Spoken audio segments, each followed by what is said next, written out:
Chapter 10. 2008. What terrorism feels like.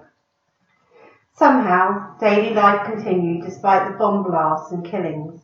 School remained a haven from the insanity of a city in the middle of a war. It wasn't always possible to attend between the bomb blasts and the curfew, which could be enforced at any time of day. And sometimes noisy helicopters flying overhead made it so that we couldn't hear a thing, and on those days we would be sent home. But if the school opened its doors, I was there, ready to spend time with my friend and learn from the teachers. My friends and I had now moved to the upper school, and our friendly competition got even more competitive. We didn't just want to get good grades, we wanted to get top grades.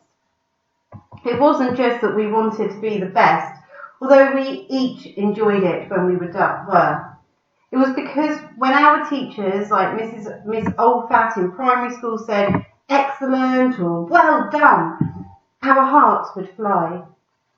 Because when a teacher appreciates you, you think, "I am something."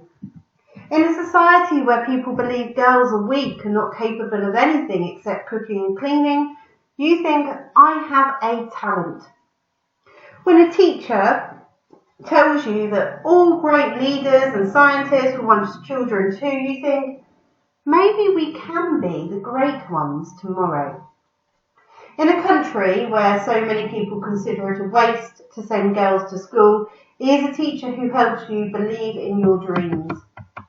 And I have found a great new teacher in our upper school headmistress, Madame Marianne. She was bright and independent, everything I wanted to be. She had been to college. She had a job earning her own wage. Now that we were in upper school, the subjects became more difficult. We took algebra, chemistry, and my favourite, physics. And even though our teacher had only a blackboard and chalk, we were free to go as far as our curiosity would take us. When we were learning about chemistry, one girl stopped the class to ask a question. If everything is made up of atoms, what are atoms made of?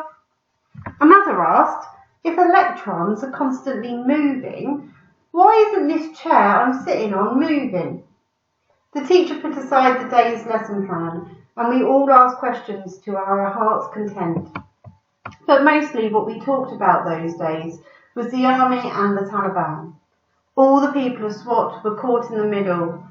One friend used to like to annoy me by saying, "Taliban is good, army not good." And I would reply, "When you are caught between military and militant, there are no good." The trips from school had become tense and frightening, and I just wanted to relax once I was safe inside my home. One day I arrived ahead of my brothers, thrilled I didn't have to fight with Michelle for the remote for once, and settled in to watch my new favourite show, Charat, which means making mischief. It was just a Bollywood comedy, but I loved it. I turned on the TV, and all I got was static. I switched stations, more static. I tried every station, nothing but static. At first, I thought it was another annoying power outage. We had been having them every day. But that night, we found out that Fazula's men had switched off all the cable channels. They said TV was haram. It showed the westernized world where women have love affairs and do not cover their hair. With nothing left to watch but the official government television channel, we were all but cut off from the outside world. Fazula, meanwhile, kept broadcasting his sermons. Girls should stay at home, he preached. We did our best to ignore him until the day I came home to find my father with his head in his hands. "Oh, Jannie," he said, "the world has gone mad. Fazula and his men have blown up the girls' school in Matta." My heart dropped. The school Fazula had destroyed was a primary school, not even a school that taught teenagers.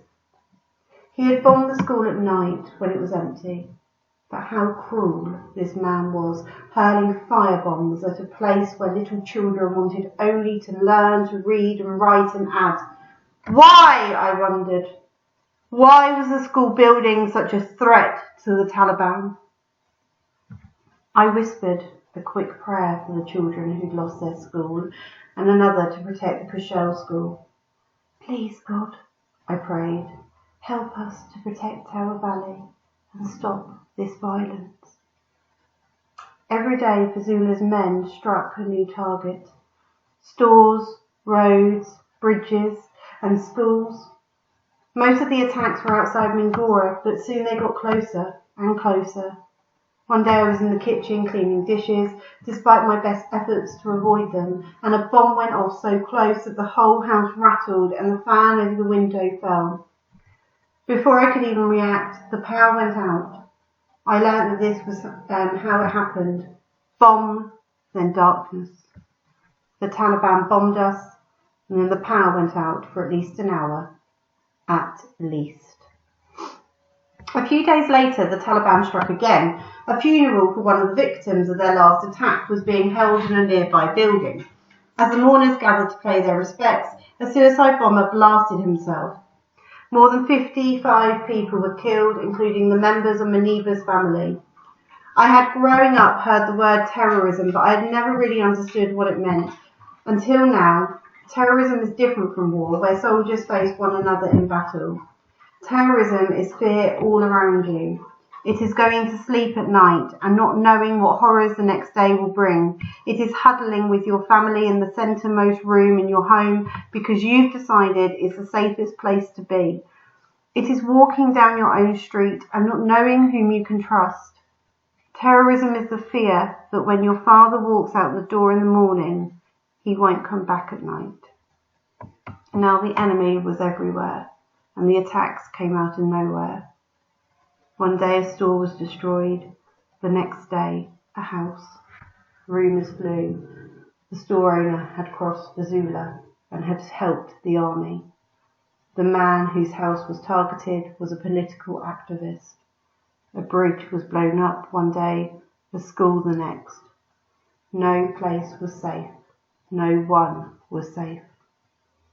Our family tried to carry on as normal, but we were tense all the time. Bombings became such a regular part of our daily lives that we fell into a routine every time we heard a blast. We called to one another to make sure everyone was safe. Kashishta, Pisho, Babi, Kushtel, Atol, we cried.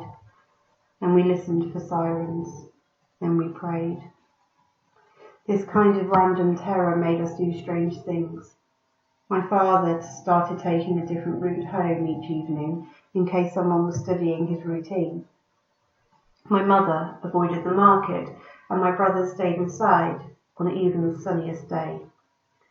And since I had been in the kitchen both times there were blasts near our house, I stayed as far from that room as possible. But how can a person live when she is afraid of a room in her own home? How can a mother buy food for her family if the market is a war zone? How can children gather for a game of cricket if a bomb could go off under their feet? Nighttime was worse.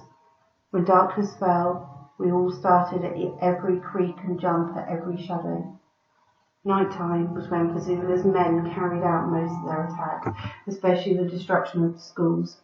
So every morning, before I rounded the corner on the way to Kushel school, I closed my eyes and said a prayer, afraid to open them in case the school had been reduced to rubble overnight.